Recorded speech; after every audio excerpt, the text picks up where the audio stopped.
അപ്പന്റെ മുഖത്ത് ആശങ്ക, അമ്മയുടെ മുഖത്ത് വേദന, മകന്റെ മുഖത്ത് എന്താണ് സംഭവിക്കുന്നതെന്നറിയാത്ത നിസ്സംഗത. കഴിഞ്ഞ രാത്രി വളരെ സ്വസ്ഥമായി ഉറങ്ങാൻ കിടന്നവരാണ്. ഇവിടേക്ക് നോക്കൂ, നിങ്ങൾ ഇപ്പോഴും ഇവിടെ ഇരിക്കുകയാണ്, പാമ്പാടിയിൽ ഇരിക്കരുത്. കഴിഞ്ഞ രാത്രി സ്വസ്ഥമായി കിടന്നവരാണ്.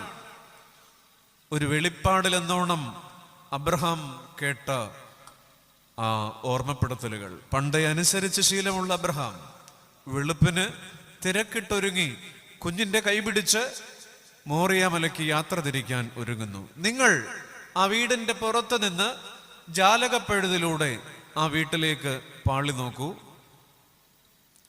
1-ാം അധ്യായം ഇങ്ങനെയാണ്, 1-ാം വാക്യം അതിങ്ങനെയാണ്: ദൈവം അബ്രഹാമേ എന്ന് വിളിച്ചതിന് അബ്രഹാം മറുപടി പറഞ്ഞു, ഇതാ